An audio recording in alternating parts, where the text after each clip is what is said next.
Tchau, tchau, meus namorados por aí, vou te falar uma perspectiva sobre a mulher no judaísmo da nossa Parashá Shemot. Estamos de Rumash novo. Se você quer saber mais sobre esses assuntos, tem um áudio sobre as parteiras. Tem, olha, muita coisa no Spotify. Eu vou deixar aqui embaixo no link para você escolher o que você vai assistir dessa semana. Bora lá. Na Parashá Shemot encontramos o decreto de Faraó. Todo filho que nascer lançarás ao rio, e toda filha deixarás viver. O decreto foi somente sobre os filhos, então se entende que as filhas sobreviveram.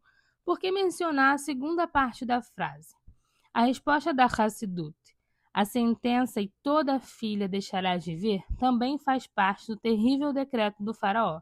Aos filhos foi decretada a morte física, mas Faraó queria afetar a espiritualidade do povo e decretou que as meninas fossem educadas conforme os costumes da cultura egípcia.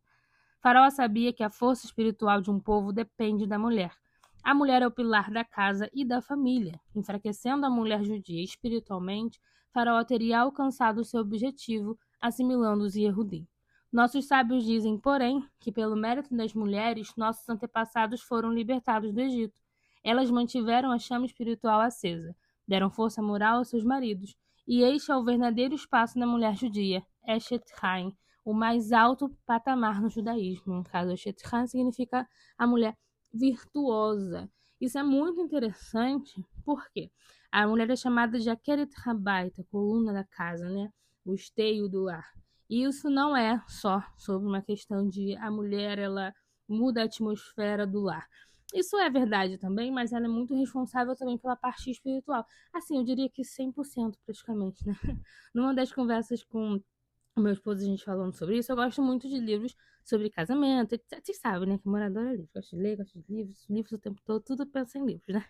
E aí o Rabino Shalom fala sobre essas questões. E é meio que entendido que a mulher é como se fosse o para-raio da espiritualidade da família e do marido, né? Então, se a mulher está com um nível espiritual mais baixo, a família vai estar, consequentemente, com um nível espiritual mais baixo.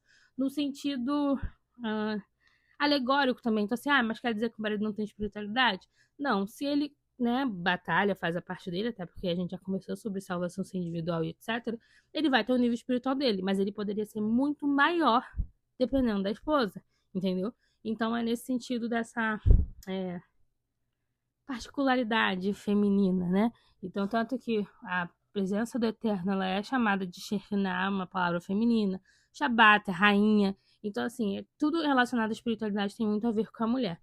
E eu ouvi, acho que foi o Ravino Shmuel falando sobre isso num chá de bebê, que o porquê que a mulher é elevada, né? A forma que a palavra que ele usou eu achei muito legal, porque deixa isso mais claro, fica mais óbvio, né?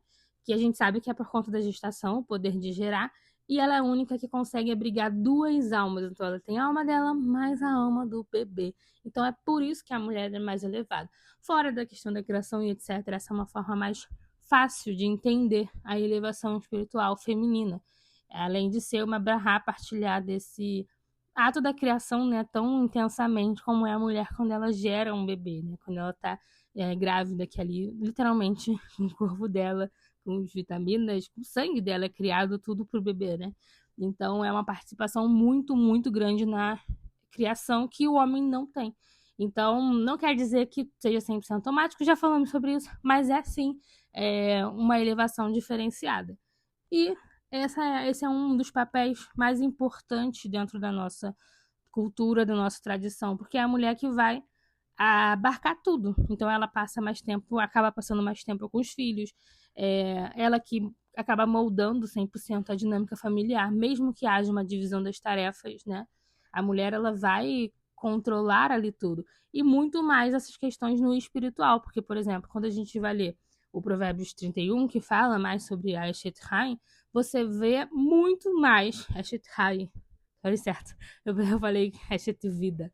Enfim, você vai ver muito mais sobre a administração do lar do que sobre fazer as coisas 100%. Então, não é sobre cuidar da casa explicitamente, varrer, limpar, passar, entendeu?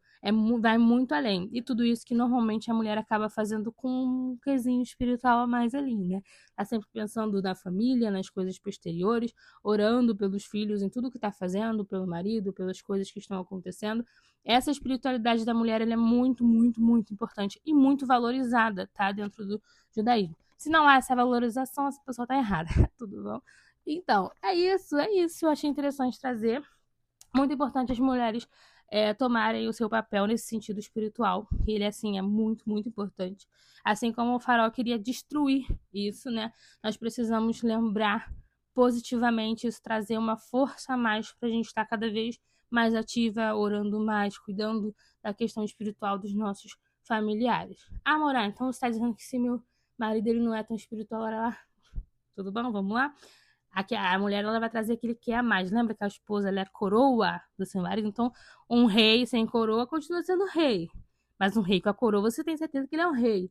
Então, assim, ele tem a obrigação dele na parte espiritual. Inclusive, tem muitos mais mandamentos do que a gente. Mas a mulher, ela brilhanta cada vez mais a vida espiritual do marido. É isso, é isso. Shalom, shalom.